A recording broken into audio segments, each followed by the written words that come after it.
that, yeah, they have less – NFL players have less leverage than NBA players because NFL is a cash cow either way, number one. And number two, there's 53 players versus 15. So, yeah, you're 153rd of 115th. But that's why I think it's important that we do have these holdouts, as annoying as they are to talk about and as annoying as they are for us fans, because it does drive the market up. Not just that, man, but I think some player is going to have to be brave enough to do what LeBron James did in Cleveland, and that's take a 1-1 every single year. Take all your money guaranteed and really just be that good to where you have your franchise in the back of your pocket, finessing them every single free agency so that they have to pay you guaranteed money, the maximum guaranteed money every single year. But that would have to be at quarterback because, like, exactly, and that's why Kirk Cousins is the 3-year deal. Which, are you ready for this? Because I'm gonna bring it all back full circle. Which makes it ironic that Aaron Rodgers is talking about leverage because he probably is the one player who would have that sort of leverage. But I also get why he's not exercising that, because the Packers are a publicly owned franchise. Yeah. And they're a historic franchise. Bad test case. So I don't really blame him for actually being loyal and wanting to get that deal done before he even has a chance to test free agency. And he's older. Yes. I mean, he has less tread on his tires because he didn't play for like the first 5 years of his career. And I also think the fact that his offensive line is patchwork. Like he has really good tackles, but if they go down, his backups are trash, and it could be over. And he's never had a really great running back ever. Okay. So when it comes to that, he was in a perfect spot, but also he's not the future. He's not a Mariota or a Winston. Yeah, but even they don't have. He has more football. He has more football ahead of. They have more football ahead of them. The next one up would be Andrew Luck, but we all know his situation. That's what I'm saying. He already got paid, and he has an injury situation. They based Carr's contract off Andrew Luck, pretty much. And I think that's kind of what we have to look at as far as the issue of why NFL players don't have this leverage. Because when you do play well, teams want to lock you up with these long deals with non-guaranteed money and take away whatever little leverage you have. And you're signing a 5-year deal when you're coming out of the draft, which is really a 7-year deal because you get those 2 franchise tags. So, yeah, pretty much a team is guaranteed to have you for 7 years if they want. And trade value is trash because they're talking about teams don't trade. They're talking about 2 first-round picks for Khalil Mack, who's a top 5 pick and is a Hall of Fame trajectory player. No, I need like a Ricky Williams deal. You got to give me your entire draft. I ain't mad at you for that. But, yeah, man, so do you got a take or tangent before I move to touchdown or turnover? Because I want to make it quick. I have a take or tangent. We kind of touched on this, but Jalen Ramsey annihilating the Patriots. Like, this is not just him, but it's more of players really being honest about how they feel about other players. Like the NFL 100 players, I feel like that's PR-ish. That's great PR. It's a great idea. But let's talk about like the top 100 the worst 100 players in the NFL. Let's see that list. Because it'd be a bunch of names we don't even know. No. I think it would be some high-profile names of people who guys think are trash that are being carried by their other teammates. That's what I'm saying. You don't really want these athletes' opinion. That's my tangent on Jalen Ramsey. Y'all don't really want the truth from these athletes because real ballers know who real ballers are. I think my take on it is this, right? Because in the past we've had people. It's traditionally been it's been both evenly wide receiver and DBs that are probably the most vocal on football teams outside of the quarterback, maybe the running back. But yeah, my whole take on this is we painted Keyshawn as bad. We painted T.O. as bad. We painted Chad Ochocinco as bad. Randy Moss is bad for being outspoken. And now here we are embracing Jalen Ramsey for really being outspoken. And granted, he's not doing anything really distracting because it's been mostly in the offseason, and he's being really candid about it.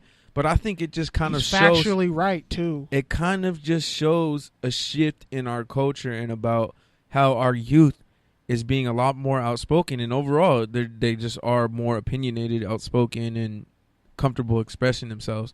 I think Ramsey really embodies that. And I think that's why he's becoming a superstar. Same way Odell. Even Odell, we painted a much positive light outside of all the bullshit that he's done with the videos and things like that. But otherwise, he has a pretty positive image. Like he's the life of the party, and people want to control that essence. You can't control free spirits like that. He just is who he is. You can't control that. The same way you can't make Khalil Mack talk. And I think that's why we have to keep. That's why there needs to be more Jalen Ramsey, because I think that also goes into the last thing we talked about having leverage, because you're continuing to build your brand. Like, trust me, Jalen Ramsey is not going to hold. He's not going to need to hold out. He's going to get his deal. Because, like, I'll get money anywhere, and if they don't pay me, well, then they're stupid. They paid A.J. Bouye, and he's the second corner on that team, and we all know it. That's crazy for a guy. For Ramsey coming out of college, they're like, we don't know if he can really catch if he has ball skills. He had like 4 interceptions in college. I think less than that. He's a free safety. All-pro corner, second year in the league. All right, man. So, touchdown or turnover, you know how it goes. Touchdown for good, turnover for bad. Le'Veon Bell says he's going to report to Steelers camp on Labor Day, which is in 4 days, after holding out all year. Is that a touchdown or a turnover? Bruh. You is petty. You pettier than Beyonce's backup dancers for stomping a mud hole in that dude's ass and walking into her on stage. Like, you petty, Le'Veon. Show up on Labor Day when you know it's a holiday and the facility's closed and it's the last day of summer. I feel what you're doing. I would make it uncomfortable for everybody in that building. Honestly, I would. I'd be like, y'all realize that you're practically getting me for... If we break, not slave wages, even though looking back, Adrian Peterson was right about that quote. And he signed with the Redskins. Like, I just want to point that out. Like, Adrian Peterson was right when he said that about slave wages, especially when it comes to running backs. I don't agree, but okay. I mean, I'm not having that discussion right now. But anyway, Le'Veon should be like, I'm what makes this offense work, and you won't pay me. I would make it well known. I'd be passive aggressive the whole damn season. And if you don't pay me, I'm really leaving. This is a touchdown. Shout out to Le'Veon. I'm gonna say it's a turnover, man. I might take him in my first draft. I'm gonna say it's a turnover because we've been hearing Le'Veon talk for like 2 or 3 years about how he's gonna hold out, miss games, and he never misses games. So, bro, just fucking do it already. Like, but then he'll get killed for holding out. I'm over it. He'll get killed for doing what Khalil Mack is doing. He'll get killed for wanting to be justifiably paid. But that's because running backs are a lot more replaceable. But no, he's not replaceable. They've proven it. They have they got like 37 running backs behind him since he's been in Pittsburgh. They had D'Angelo Williams. That kind of worked. They had Jonathan Dwyer. That didn't work. I really named a Georgia Tech running back. Wow. They literally threw out all these different running backs behind him, and none of it works. So, like, we'll just make it a spread offense and draft a bunch of receivers. Just trade him. Like, honestly, trade him since you're not going to pay him, but don't sit up here and act like he's damn near not everything for your team. He's not, like, the second best receiver, one of the best blockers. Le'Veon Bell and Antonio Brown have propped up Big Ben. If those two guys weren't there, I think Big Ben would have retired 3 years ago. Honestly, with that trash offensive line, no. All right. He deserves to be paid. The Green Bay Packers traded Brett Hundley to the Seattle Seahawks for a 2019 pick. Is that a touchdown or a turnover? For the Seahawks. Shout out to the Seahawks for always having a black backup QB. For real. I just want to say, Pete, since he was your favorite player, like I'm surprised you didn't say your boy Brent Hundley. I was actually going to say that. I'm My not boy gonna say Brent your Hundley. boy, but I have a new segment I want to introduce called "What We're Not Gonna Do Is," and what we're not gonna do is sit up here and act like you weren't all over Brett Hundley's ass and his balls, paws, and all that other stuff. Him coming out of college, and what is he? A journeyman, a backup journeyman QB. The same thing I said he'd be when he came out of college. He's trash. No. Don't say shit. Because you were like, he's a first round pick. We can go back to the archive. I never said that. I never said he was a first round pick. You said he had first round talent. He was great. And what I is never, he now? I never Okay. said. Wow. I never said You are any lying. of that. I never You said are any lying of on the that. You air. really trying to say I said People- Brent Hundley was a first round pick, you were all bro? over his nuts. You No, were I all was over when not. UCLA beat USC those 2 times or whenever. You were like, oh my God, yeah, Hold on. USC's dead. It's over with. UCLA's Brett Hundley's the greatest. He's going to be drafted. He's going to be dope. You were all on him, and look at him now. Are you done? A backup QB. Are you done? He's a more I athletic, never taller said- Seneca Wallace. Okay, I you're never- lying, but it's okay. See, I never said any of that, but okay. okay, you didn't. Sure. I did. Oh, Our what I archives did don't- say. Our What I archives don't did lie. say. It's in our tagline. Yeah, what Mother. I did say is that Brent Hundley might be the steal of the draft. I did say that. I did not say he's a first round talent. Go look This at my man mock is moving draft. on. Shout out I to did not have him in the Shout first out round. to Michael Jackson. Of course you did. You're not that dumb. You're not going to put him in a mock draft. Exactly, stupid ass. I don't know why you. He's where a you first getting round this. talent. He's going to be good. He'll be a starter. You I said that. he had first round arm strength and no accuracy, which I knew going He to doesn't have going first round arm talent. going he doesn't and have watching him for years at UCLA games. I knew he had zero accuracy. You're So trash I don't for going know. to I don't know UCLA what you're talking games. about. You're trash for actually going to UCLA football games and staying the whole time.